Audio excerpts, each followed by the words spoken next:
প্রিয় বন্ধুরা, আমি ইউসুফ রহমান এক্সপ্লোর টিভির পক্ষ থেকে আপনাদেরকে জানাচ্ছি আন্তরিক প্রীতি ও শুভেচ্ছা। প্রিয় বন্ধুরা, এক্সপ্লোর টিভি একটি ব্যতিক্রমধর্মী গ্রাফিক ডিজাইন পাঠশালা। প্রিয় বন্ধুরা, আমি আপনাদেরকে আজকে যে টিউটোরিয়ালটি নিয়ে উপস্থিত হয়েছি সেটি হলো একটি ব্যানার আপনি কীভাবে তৈরি করবেন সেই বিষয়ে বিস্তারিত আলোচনা এবং কাজটি কীভাবে করেছি সেটি দেখার আমন্ত্রণ জানিয়ে শুরু করছি আজকে টিউটোরিয়াল। প্রিয় বন্ধুরা, আজকে আমি স্ক্রিনে দৃশ্যমান যে ব্যানারটি দেখতে পাচ্ছেন সেটি কিভাবে তৈরি করেছি আমি অতি অল্প সময়ের মধ্যে আপনাদেরকে জিনিসটা দেখানোর চেষ্টা করব। তো বন্ধুরা, এই ব্যানারটির মাপ হলো 12 ফিট বাই 3 ফিট। এটা একটি 21শে ফেব্রুয়ারির ব্যানার। তো আমাদের শুরুতেই যে কাজটি করতে হবে, আমরা একটা নতুন উইন্ডো নিয়েছি এবং এখানে আমরা ট্রান্সফর্মে আমরা মাপটা নিয়ে নিব। 12 ফিটের ইঞ্চিতে কনভার্ট করলে সেটা 96 ইঞ্চ এবং 3 ফিটে 3 12 36 ইঞ্চ। তো আমরা সেই এরিয়াটুকু নিয়ে নিয়েছি। এই এরিয়াটুকুর মধ্যে আমরা এই ব্যানারটুকু সেট করব। শুরুতেই বলে রাখি, এই ব্যানারটি আমরা 21শে ফেব্রুয়ারি উপলক্ষে ডিজাইন করে প্রিন্টও করেছি। তো এটাই আমরা কিভাবে করেছি সেই জিনিসটা আপনাদেরকে দেখানোর চেষ্টা করছি অতি শর্টকাটের মধ্যে। তো বন্ধুরা, আমরা মোটামুটি এরিয়া মেজারমেন্টটা নিয়ে নিয়েছি। এখানে ভিতরের আউটসাইডে যেই সাদা এটা দেখতে পাচ্ছেন সেটা আর্টবোর্ড, আর ভিতরের যেই কালো দাগটি দেখতে পাচ্ছেন, এখন আমরা এখান থেকে কালো অংশটুকু নিয়ে যাব, নিয়ে এখানে পেস্ট করব। আপনারা ভালো করে লক্ষ্য করবেন ডিজাইনগুলো কিভাবে রিক্রিয়েট করছি, একটু ভালো করে নজর করবেন এবং মাইনিউটলি দেখবেন।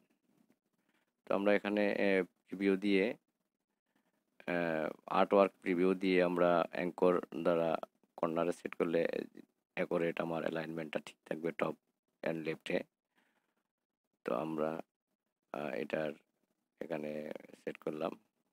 তো বন্ধুরা, খেয়াল করবেন আমাদের টোটাল ব্যানারটার অর্ধেকের একটু বেশি অংশটুকু আমরা কালো নিয়েছি, কারণ এটা যেহেতু 21শে ফেব্রুয়ারির উপলক্ষে ব্যানারটি তৈরি করা, সেটি 21শে ফেব্রুয়ারির তাৎপর্য আমাদের 52-এর ভাষা আন্দোলনের শহীদদের বুকে তাজা রক্তের বিনিময়ে আমাদের বাংলা ভাষা, সেই ভাষার শহীদদের প্রতি শ্রদ্ধাঞ্জলি।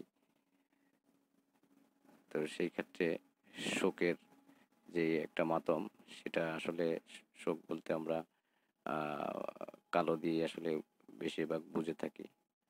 তো বন্ধুরা, ওনাদের যে স্লোগানটা আমরা এখানে এনে সেট করলাম।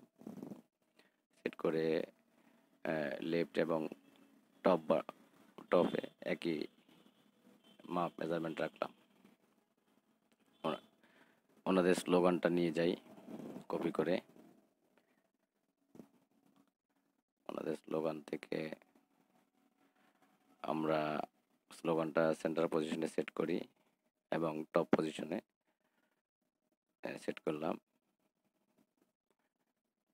এবং সেন্টার অ্যালাইনমেন্ট করার জন্য আমরা একটা দাগ বসিয়ে নিলাম যে আসলে আমি কি সেন্টারে বসিয়েছি কিনা। তো যাই হোক, আমরা পরবর্তীতে ওনাদের যেই শহীদ দিবসের মূল যেই লেখাটা সেটা আমরা নিয়ে গেলাম এবং নিয়ে সেটাকে আবার পেস্ট করলাম। পেস্ট করে এটার মেজারমেন্টটা সেন্টার আকারে বসালাম, যেহেতু সেন্টার আকারে বসালাম।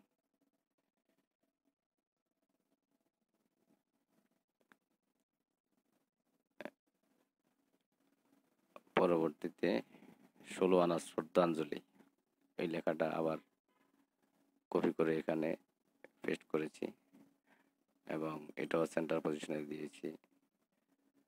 তো এটা টোটালটাই আসলে একটা মেসেজ। 21 ফেব্রুয়ারি শহীদ দিবস ও আন্তর্জাতিক মাতৃভাষা দিবস 2021, 16 আনা শ্রদ্ধাঞ্জলি। এটা যে প্রতিষ্ঠানটির ব্যানারটি করা হয়েছে সেই প্রতিষ্ঠানের একটি পজিটিভ স্লোগান। তো ওনাদের রঙের বিষয়ে আমরাও আসলে বসিয়েছি এবং ওনাদেরও কিছু কনসার্ন আছে। তো 16 আনা শ্রদ্ধাঞ্জলিটা আমরা ওনাদের সংগঠনের লগোর সাথে মিল রেখে কালারটা রেখেছি এবং ওনাদেরও চাওয়া ছিল তাই। তো সর্বপ্রথমে একটা জিনিস খেয়াল রাখবেন, ডিজাইন করতে গেলে, ডিজাইন করলে আপনার ক্লায়েন্ট যা চায় সেটাই আপনি করার চেষ্টা করবেন। এবং পরবর্তীতে আমরা এই বর্ণমালাগুলো নিয়ে গেলাম আলাদা করে, এগুলোকে গ্রুপ করে নিলাম। গ্রুপ করে নিলে আর মিসিং হওয়ার সম্ভাবনা থাকে কম। বাম সাইডের বর্ণগুলো গ্রুপ করা আছে। আমরা দুটো বর্ণ একসাথে ধরে গ্রুপ করে নিয়ে আবার ওখানে নিয়ে মূল ক্রিয়েটিং ফাইলে নিয়ে সেট করলাম, পেস্ট করলাম। এটাকে এনে এখানে এনে ওই মেজারমেন্ট অনুযায়ী উপরের দিকে উঠিয়ে বসে একটু ডাইনে বামে করে দেখি। যেহেতু মেজারমেন্টটা আসলে অ্যাকুরেটই আমরা জিনিসটা এনে বসাচ্ছি, অতএব যে জায়গায় জায়গায় এত আন্দাজে এখন একটু বেশি কম হতে পারে। যেহেতু আমি আপনাদেরকে এটা রিক্রিয়েট করে দেখাচ্ছি, আসলে ওই জিনিসটা তো এখন আর যেহেতু এটা তো এত দেখানো যাচ্ছে না। তো বন্ধুরা, ওনাদের সংগঠনের নামটা এখন আমরা কপি করে নিয়ে যাই আমাদের মূল ফাইলে এবং পেস্ট করলাম। এই সাদা অংশটুকুর ভিতরে আমরা ওনাদের 16 আনা বাঙালি এবং এটা ঢাকা মহানগর দক্ষিণের উদ্যোগে ওনারা করেছেন, একটা ইউনিটে, একটা মহানগর কেন্দ্রিক। তো এখানে প্রতিষ্ঠানটির চেয়ারম্যান সহ ওনার 2 ভাইস প্রেসিডেন্টের ছবি এখানে আছে। তো এগুলো আমরা আসলে এই ছবিগুলোর ফটোশপে কিছু কাজ করেছি। তো যেটা আসলে সময়ের স্বল্পতার কারণে আপনাদেরকে ফটোশপের কাজটা এখানে দেখাইতে পারি নাই। আমি টোটাল কাজটাই ইলাস্ট্রেটরে করে আপনাদেরকে দেখানোর চেষ্টা করছি এবং টোটাল কাজটা আমি মূলত ইলাস্ট্রেটরেই করেছি। তো পরবর্তীতে ওনাদের সংগঠনের স্লোগানটা আমরা নিয়ে আসি কপি করে এবং পেস্ট করলাম। পেস্ট করে একদম বটম অ্যালাইনমেন্টে আমরা এটাকে সেট করলাম। তো লক্ষ্য রাখবেন সাদা অংশটার সেন্টার পজিশনে আমরা লেখাটা সেট করব। লেখাটা মিসিং হয়েছে, লেখাটা উপরে উঠেছিল, এখন এখানে সেট করলাম।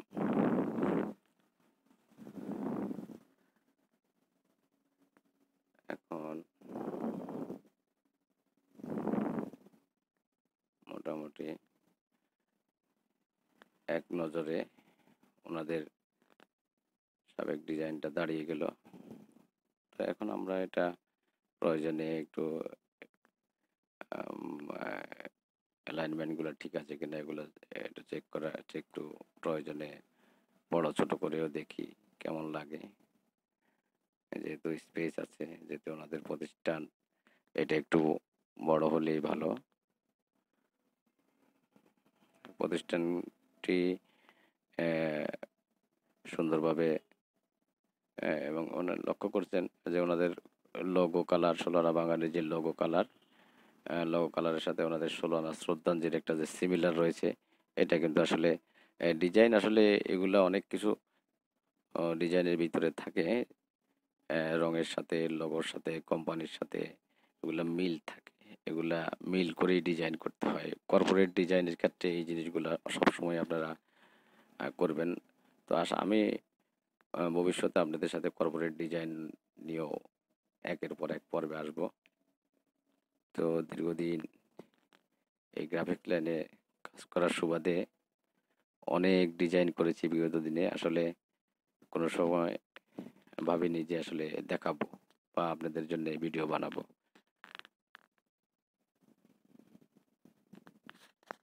ধন্যবাদ।